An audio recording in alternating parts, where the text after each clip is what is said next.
Alam niyo ba na maganda gamitin ang Google Keyboard? Dahil marami itong features na sigurado akong magagamit at mapapakinabangan ninyo. At kung ano yung mga yon ay ituturo ko sa inyo at sigurado akong magagamit at mapapakinabangan nyo talaga. Tulad ko kung bakit ko nagustuhan yung paggamit ng Google Keyboard. Ang una nyo lang dapat gawin ay palabasin nyo lang yung inyong Google Keyboard. Para hindi na po ako mahirapan, dito ko na lang po papakita sa Messenger. Halimbawa mga boss ay meron kayong gustong replyan sa inyong Messenger pero tinatamad naman kayong mag-type sa inyong Google Keyboard. Sa ganitong senaryo mga boss ay magandang gamitin ang voice typing ng Google Keyboard. At kung paano paganahin yon ay kailangan nyo lang pinutin yung mic icon dito sa gilid. Pinutin nyo lang po yan at pagkatapos ay pwede na po kayong magsalita at kusa na po yan magsusulat ng inyong mga sinasabi. At pagkatapos kapag okay na po yung inyong message ay pwede nyo na po yan isend. Sa ganitong paraan mga boss ay hindi na po kayo mahirapan na mag-type sa inyong mga Google Keyboard. Pero paalala ko lang sa inyong mga boss, dapat kapag gagamit po kayo ng voice typing ay dapat po ay naka-activate yung internet data ng inyong Android phone.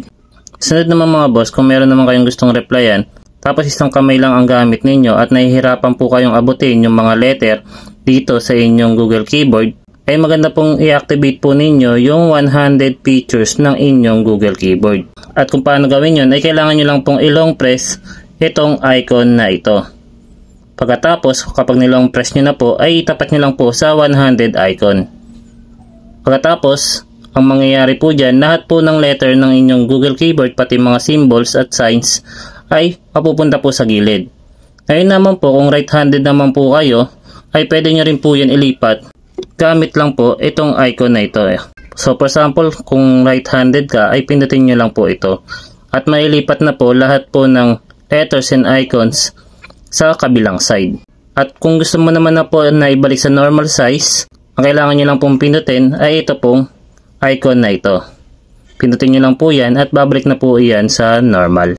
Sunod naman mga boss, kung gusto nyo pong lagyan ng background picture yung Google Keyboard ninyo, ay pwede nyo rin po iyon gawin.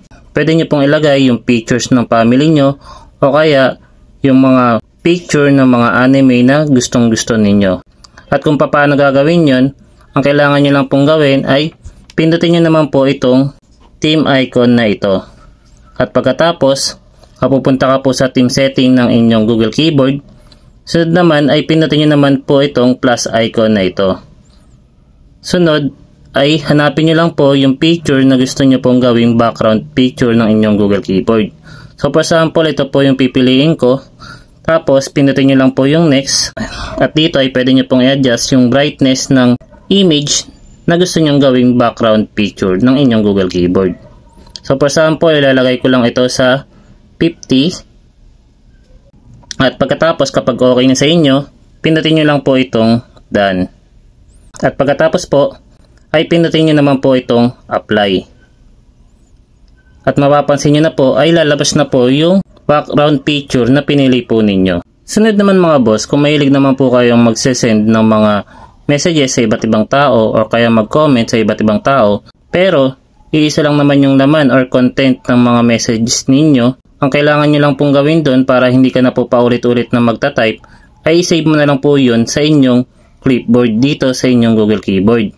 At kung paano po yun gagawin para makapag-save po kayo sa inyong clipboard, ang kailangan nyo lang pong gawin ay i-copy yung message na lagi nyong sinesend. So for example po, ito po yung lagi kong sinesend sa iba't ibang tao.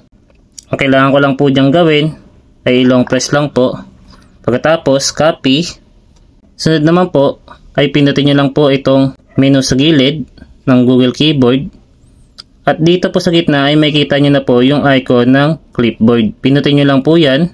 At dito nyo na po makikita yung nakopy po ninyo na message. At kung gusto nyo po na hindi po iyan mabura, ang kailangan nyo lang pong gawin ay pindutin nyo lang po itong pencil icon na ito.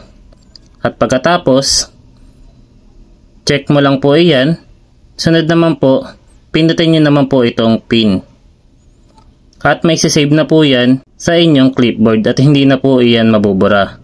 Ngayon naman po, kung isasend nyo na po yan sa iba't ibang tao, ang kailangan nyo lang pong gawin ay pinutin nyo lang po itong clipboard at hanapin lang po yung naipin po ninyo na message. At pagkatapos, pwede nyo na po yan isend. Ako po, madalas ko po itong nagagamit dahil lagi po akong nagsisend ng aking link sa aking channel. So, kailangan ko lang po yan pinutin at pagkatapos, isesend ko lang po.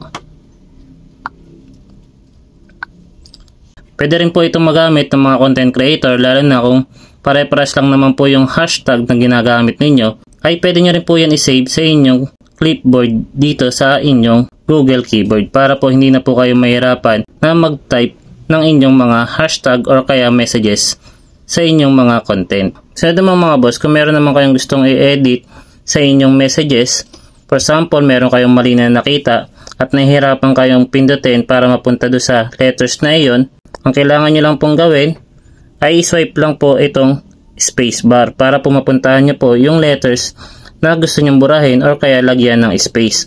So for example, ito po, ang kailangan ko pong gawin ay lagyan po ng space yung gitna ng E saka N. Siyempre medyo mahirap pong itutok yan para mapunta po sa gitna, ito pong nagbiblink na ito. Para po hindi po kayo mahirapan, i-swipe nyo lang po yung spacebar at mamumove na po yung nagbiblink na iyan. Pagkatapos, pwede nyo na po yan burahin or kaya lagyan ng space. Sunod naman mga boss, kung meron naman kayong gustong i-copy o kaya i-edit na text messages, ang kailangan nyo lang pong gawin dyan ay gamitin yung text editing ng inyong Google Keyboard. At kung paano gagawin yon, pinutin nyo lang po itong menu sa gilid at pagkatapos, dito nyo na po makita yung text editing. Pinutin nyo lang po yan. Ngayon mga boss, kung meron kayong gustong burahin dyan o kaya i-copy yan sa text messages na yan, ang kailangan nyo lang pong gawin ay pinutin nyo lang po itong select.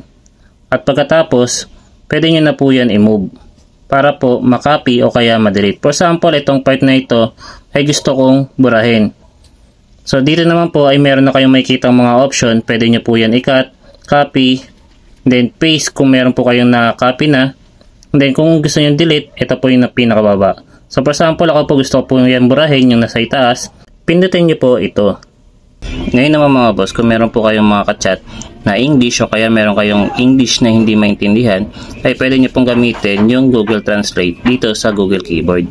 Ang kailangan nyo lang gawin ay pindutin lang itong menu at pagkatapos ay dito nyo na po makikita yung Translate.